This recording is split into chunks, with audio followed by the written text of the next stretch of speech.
Hello everyone, welcome to Magnet Brains. मैं आपकी Hindi educator Rupali Verma और आज हम लेकर आए हैं वीडियो अपने क्लास 8 के स्टूडेंट्स के लिए। तो क्लास 8 के स्टूडेंट बहुत परेशान थे कि मैम नई बुक आ चुकी है, कहीं पर कुछ भी नहीं है। तो चलिए उसी के लिए हम आ गए। तो क्लास 8 के स्टूडेंट्स के पास जो बुक मल्हार है उसमें करीबन 10 अध्याय हैं और आज हम शुरू कर रहे हैं अपना सेकेंड चैप्टर, जहाँ पर एक बहुत प्यारी सी कहानी है, दो गौरैया, जिसे हमारे सामने प्रस्तुत किया है भीष्म साहनी जी ने। ठीक है, तो ये है एक गद्य विधा में कहानी। ठीक है, तो इसका डिटेल एक्सप्लेनेशन सबसे पहले हम लेखक परिचय यानी कि भीष्म साहनी जी के बारे में पढ़ेंगे और फिर उसके बाद हम देखेंगे पूरी व्याख्या यानी कि पूरा चैप्टर हम पढ़ेंगे। देखिए क्या है लेखक परिचय। अब लेखक हैं भीष्म साहनी जी, तो उनकी पिक्चर से आपको वाकिफ होना चाहिए। ये देखिए भीष्म साहनी जी हैं। ठीक है, भीष्म साहनी हिंदी साहित्य के बहुमुखी प्रतिभा के लेखक थे, यानी कि वो बहुत ही वेरियस प्लॉट्स पे उन्होंने लेखन कार्य किया है। उन्होंने अपनी कहानियों में देश विभाजन, जब देश के दो टुकड़े हुए भारत पाकिस्तान बना, और मानवीय मूल्यों की मार्मिक अभिव्यक्ति की है। ऐसे मूल्य उठाकर सामने रखे हैं जो लोग अक्सर डिस्कस नहीं करते हैं। उनके प्रसिद्ध उपन्यास तमस पर उन्हें साहित्य अकादमी पुरस्कार दिया गया। तमस पर धारावाहिक भी बना, याद है रखिएगा। साहित्य में उनके योगदान के लिए उन्हें भारत सरकार ने पद्म भूषण से अलंकृत किया। बच्चों के लिए उन्हें गुलेल का खेल आदि कई कहानियां भी लिखी। तो उन्होंने बाल साहित्य पे भी काम किया है। चलिए अब हम पूरी कहानी पढ़ने वाले हैं। हमारी है दो गौरैया। घर में हम तीन ही व्यक्ति रहते हैं, माँ, पिताजी और मैं। पर पिताजी कहते हैं कि यह घर सराय बना हुआ है। सराय मतलब क्या होता है?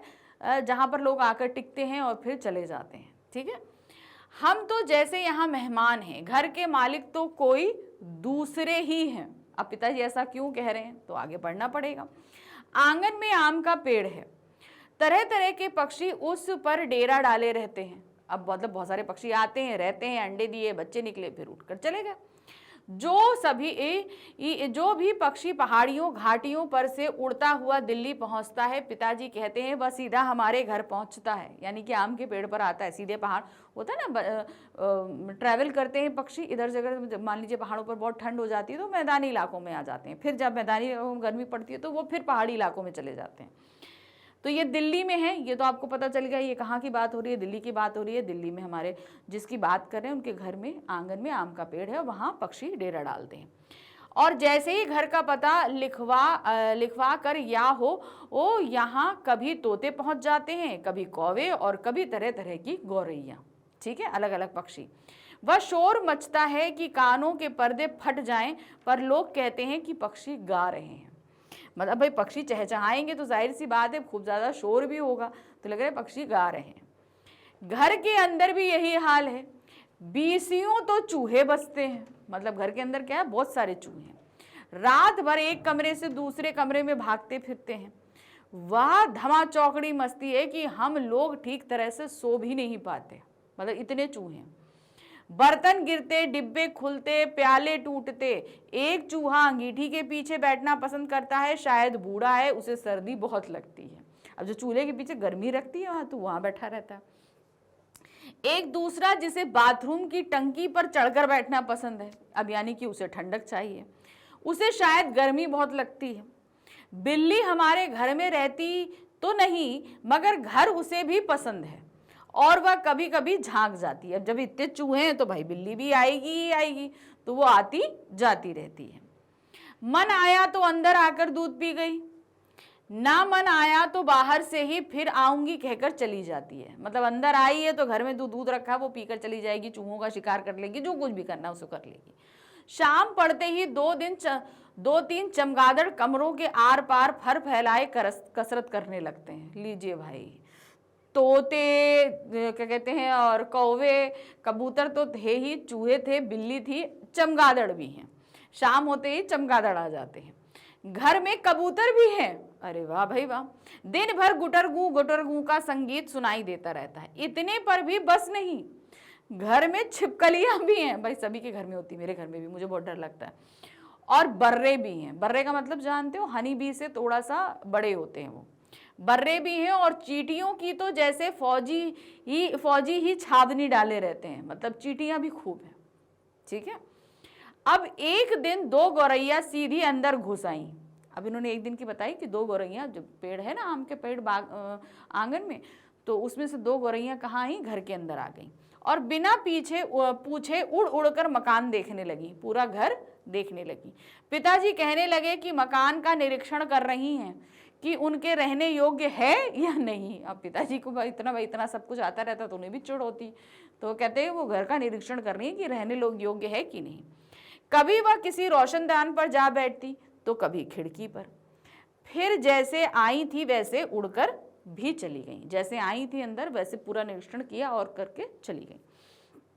पर 2 दिन बाद हमने क्या देखा कि बैठक की छत में लगे पंखे के गोले में उन्होंने अपना बिछावन डाल लिया। बिछावन डाल लिया मतलब घोंसला बना लिया और सामान भी ले आई और मजे से दोनों गाना गा रही हैं। यानी कि क्या है, सामान ले आई और बिछावन डाल लिया मतलब उन्होंने घोंसला बना लिया है वहां पर।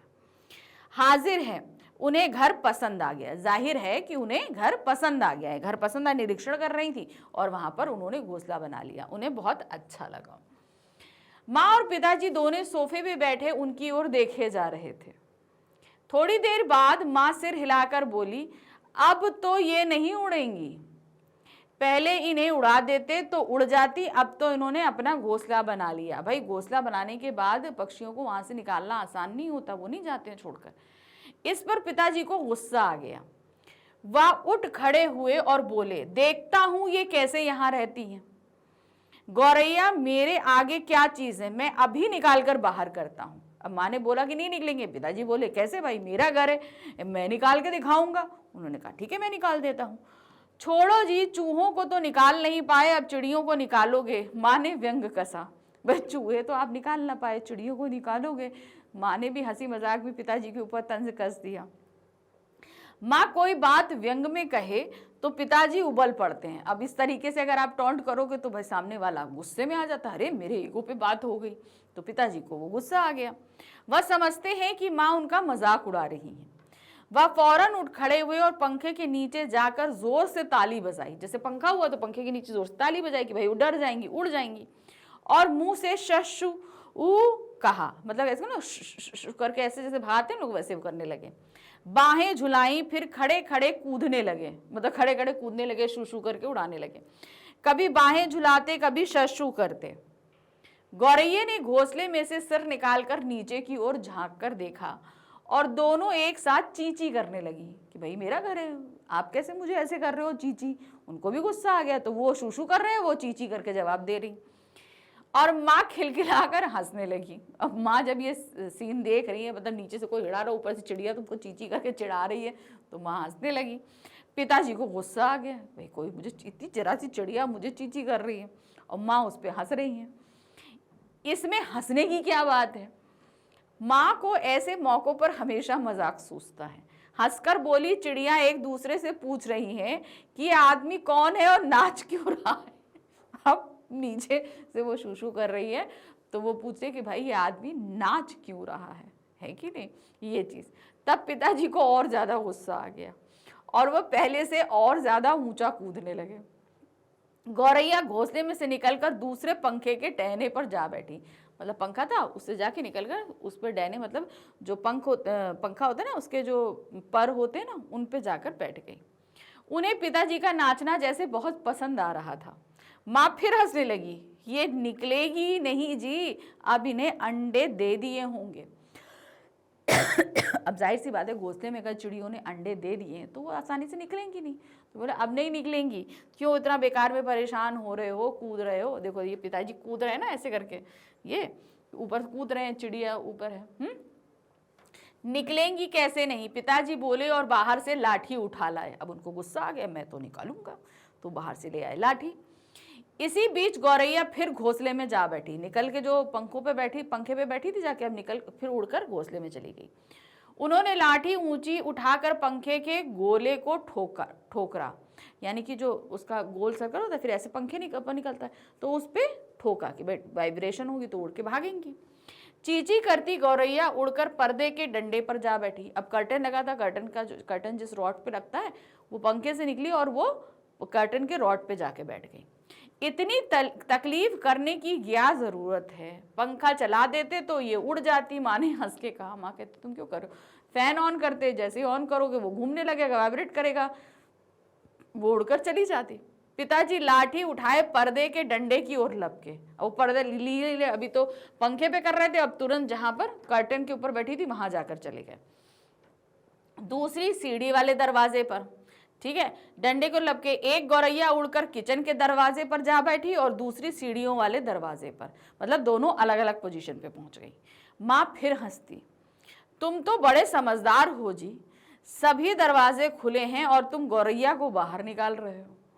एक दरवाजा खुला छोड़ो, बाकी दरवाजे बंद कर दो, तभी वे निकलेंगी। भाई एक से जाएगी दूसरे से अंदर आ जाएगी, ये होगा ना। तो माँ ने कहा कि भाई सारे बंद कर दो, एक खुला रखो, एक से निकल जाए तुम दरवाजा बंद कर दो। अब पिताजी ने मुझे झिड़क कर कहा, अब पिताजी को गुस्सा आ चुकी थी, अपनी गुस्सा तो उन्हें किसे निकालनी थी, तो भाई बच्चे भी निकालेंगे अपने। तो कहा तू खड़ा क्या देख रहा है, जा दोनों दरवाजे बंद कर दे।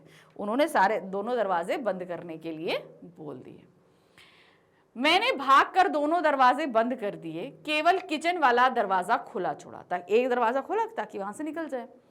पिताजी फिर लाठी उठाई और गौरैया पे हमला बोल दिया। एक बार तो झूलती लाठी माँ के सिर पर लगते लगते बची। अब ऐसे ऐसे करके हिला रहे हैं तो माँ के सिर पे लगते लगते बची। चींची करती चिड़िया कभी एक जगह तो कभी दूसरी जगह जाकर बैठती रहती। वो चिड़िया जहां जाती वो डंडे लेके जाते पीछे, उसको भगाते, तो कभी एक जगह बैठती कभी दूसरी जगह। आखिर दोनों किचन की ओर खुलने वाले दरवाजे से बाहर निकल गई। कहाँ निकल गई? दरवाजे से, जो किचन का खुला था वहां से निकल गई। माँ तालियां बजाने लगी कि हाँ भाई चलिए आपने बाहर निकाल दिया। पिताजी ने लाठी दीवार के साथ टिका कर रख दी और छाती फुलाए कुर्सी पे बैठ गए, बड़ा प्राउडफुल के कि मैंने चिड़ियों को घर से बाहर निकाल दिया। आज दरवाजे बंद रखो, उन्होंने हुक्म दिया। पिताजी ने कहा कि आज दरवाजे बंद रखो, क्योंकि अगर खुलेगा तो फिर वो अंदर चली आएंगी, तो उसको बंद रखो। एक दिन अंदर नहीं घुस पाएंगी तो घर छोड़ देंगी। तभी पंखे के ऊपर से चींचे की आवाज सुनाई दी। ये बोल ही रहे थे, ऊपर से फिर से चींची की आवाज सुनाई पड़ी और माँ खिलखिलाकर हंस दी। मैंने सिर उठाकर ऊपर देखा तो दोनों गौरैया फिर से अपने घोंसले में मौजूद थी। मतलब दरवाजे से निकाल दी, दरवाजा बंद कर दिया, बैठ के अभी बातें हुई थी कि देखा ऊपर गौरैया फिर से अपने घोंसले में थी। दरवाजे के नीचे से आ गई, माँ ने बोला। दरवाजे के नीचे जो जगह थी वो वहां से आ गई। दरवाजे के जहां हम लोग बंद करते हैं ना, उसके नीचे जो स्पेस होता है वो वहां से आ गई। मैंने दरवाजे के नीचे देखा, सचमुच दरवाजों के नीचे थोड़ी थोड़ी जगह खाली थी कि वहां से चिड़िया आ सकती थी। पिताजी को फिर गुस्सा आ गया। माँ मदद तो करती नहीं और बैठी हंसे जा रही थी। अब भाई अगर हम इतना मेहनत कर रहे हैं और सामने से अगर कोई हंस रहा है तो जाहिर सी बात है हमको इरिटेशन होगी। तो वही हुआ, पिताजी को गुस्सा आने लगा कि मैं मदद तो कर नहीं रही, ऊपर से इतना हंसे जा रही है। अब तो पिताजी गौरैये पर पिल पड़े। पिल पड़े का मतलब कि अब उसके पीछे ही पड़ गए कि अब तो निकाल के ही दम लूंगा। उन्होंने दरवाजों के नीचे कपड़े ठूंस दिए। कपड़ों की जो दरवाजों के नीचे जो दरार होती है वहां पे कपड़े अच्छे से लगा लिए कि मतलब अब मैं निकालूंगा तो दोबारा वहां से आने ना पाए, ताकि कहीं कोई छेद बचा ना रह जाए। और फिर लाठी झुलाते हुए उन पर टूट पड़े। फिर से उसे भगाने, चिड़ियों को भगाने के लिए पड़ गए। चिड़िया चींची करती फिर बाहर निकल गई, पर थोड़ी ही देर बाद वे फिर कमरे में मौजूद थी। एक बार निकाला फिर से वो बाहर आ गई। अब की बार वे रोशनदान में से आ गई थी जिसका एक शीशा टूटा हुआ था। पहले रोशनदान दरवाजों के ऊपर हुआ करते थे तो उसमें कांच लगा था तो वो टूटा हुआ था। तो अब दरवाजों के नीचे से तो नहीं आई, अब क्या किया, उस रोशनदान से अंदर चली आई। देखो जी, चिड़ियों को मत निकालो, माँ ने अब की बार गंभीरता से कहा। उन्होंने कहा कि इनको मत निकालो, क्योंकि भाई उन घोंसलों में अगर उन्होंने अंडे दे दिए तो अब वो आसानी से नहीं जाने वाली।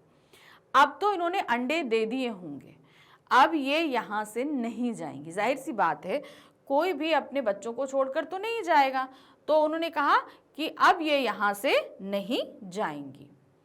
क्या मतलब? उन्होंने सीधे बोला, क्या मतलब? मैं कालीन बर्बाद करवा लूं? अब मतलब चूंकि वहां रहेंगी तो भाई वो जाहिर सी बात है गंदा करेंगी जहां बैठेंगी, तो कालीन गंदा कर दूं। पिताजी बोले और कुर्सी पर चढ़कर रोशनदान पर कपड़ा ठूंस दिया। अब उन्होंने क्या किया, जिस रोशनदान से वो अंदर आई थी उस रोशनदान को भी बंद कर दिया और फिर लाठी झुलाकर एक बार फिर चिड़ियों को खदेड़ दिया। फिर से उन्होंने लाठी झुला झुला के उनको खदेड़ दिया। दोनों पिछले आंगन की दीवार पर जा बैठी। अब वापस अंदर आने की जगह नहीं थी, तो जब बाहर निकली तो आंगन की जो दीवार थी उस पर जाकर बैठ गई। इतने में रात पड़ गई। इतना होते होते क्या हुआ, रात पड़ गई। हम खाना खाकर ऊपर जाकर सो गए। जाने से पहले मैंने आंगन में झांक कर देखा, चिड़िया वहां पर नहीं थी। अब सोचा कि भाई निकाल दी गई हैं तो वहाँ हो सकता है बैठी हूँ। तो जब उन्होंने देखा बच्चे ने तो वहाँ पर नहीं थी। मैंने समझ लिया उन्हें अक्ल आ गई होगी, अपनी हार मानकर किसी दूसरी जगह चली हुई होंगी। अब इतनी बार दिन में 2-3 बार निकाला जा चुका है तो उन्हें लगा होगा कि शायद हार मान लिए और वो हार मानकर चली गई, ये चीज़ होगा। दूसरे दिन इतवार था, यानी कि संडे था।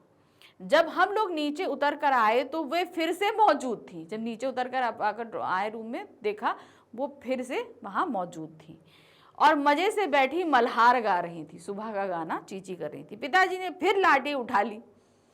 उस दिन उन्हें गौरैया को बाहर निकालने में बहुत देर लगी, यानी कि अब नेक्स्ट डे, अब चिड़िया भी उस चीज़ के हैबिचुअल हो गई थी।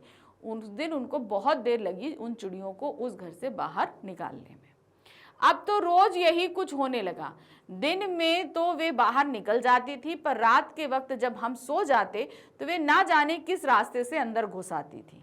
मतलब दिन में तो उनको भगाया चला जाए और रात में फिर वो आके उसी पंखे के जो होल में जहाँ घोंसला बनाया था वो वहाँ आ जाती थी। किस रास्ते से आ रही है अभी तक नहीं पता। पिताजी परेशान हो उठे, डेली भगाते और डेली आ जाती। आखिर कोई कहाँ तक लाठी झुला सकता है। उनको भी गुस्सा है, कहाँ तक हम लाठी से उसको भगाते रहें। पिताजी बार बार कहें, मैं हार मानने वाला आदमी नहीं हूं, मैं तो भगा के दम लूंगा, और उसको भगा देते थे। पर आखिर वह भी तंग आ गए थे कि भाई कितना भगाएंगे।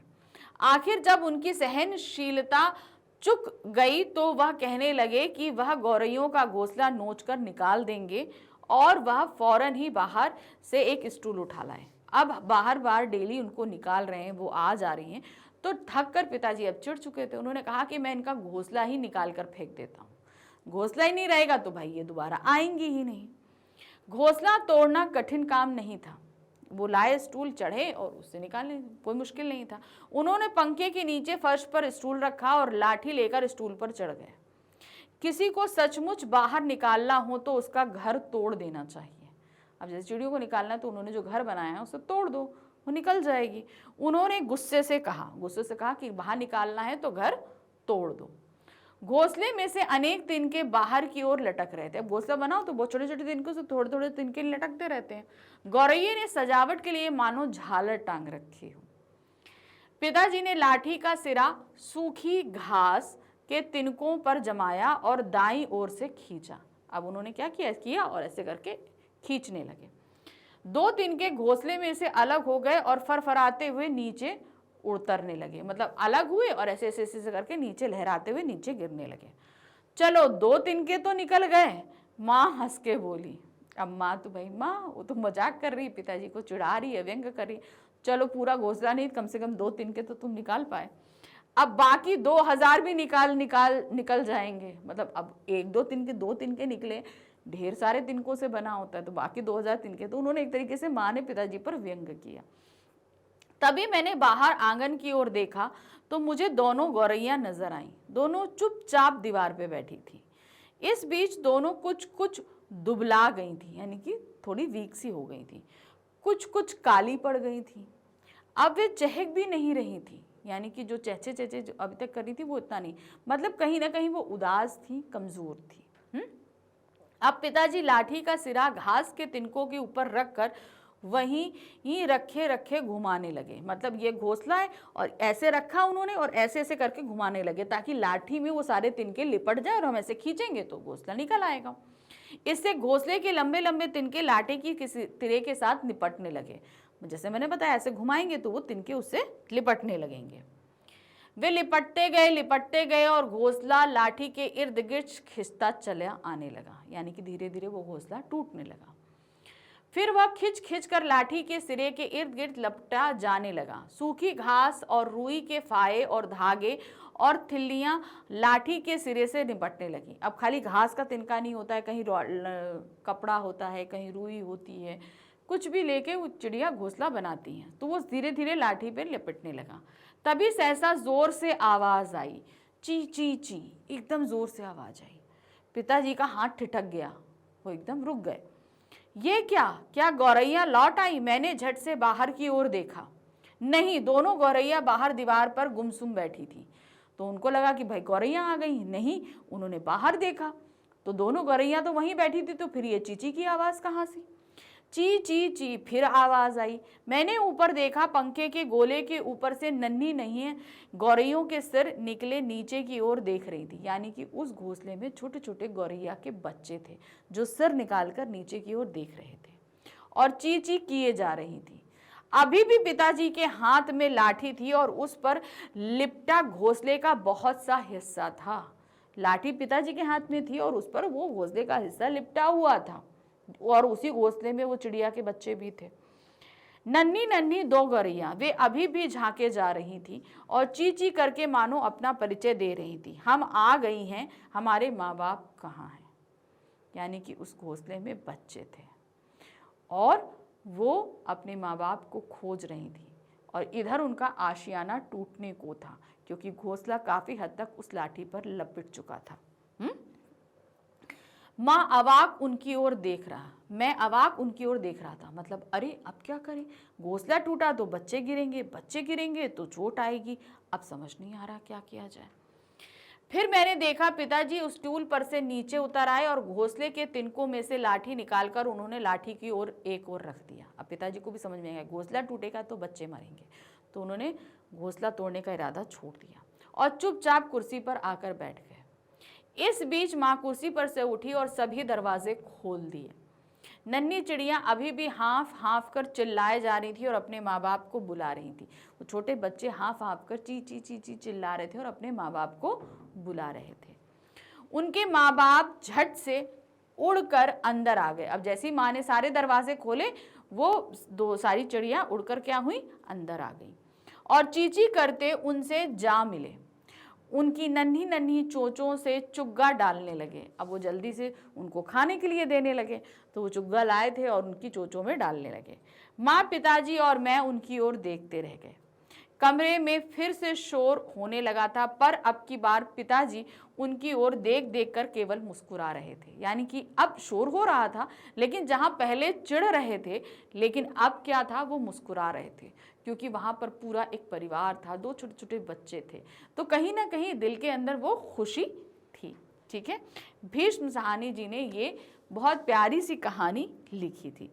तो कहानी तो बहुत प्यारी थी, हमने पढ़ी। ठीक है, अब ये कहानी हमने आपको पूरी तरीके से समझा दी है, लेकिन अब इस पर हैं बहुत सारे क्वेश्चंस। अब वो क्वेश्चंस भी हमें करने हैं, तो उसके लिए आपको ज़रा सा इंतज़ार करना है। यानी कि कल आपको मिलेंगे इसके एनसीईआरटी क्वेश्चंस, लेकिन तब तक करना पड़ेगा थोड़ा सा वेट।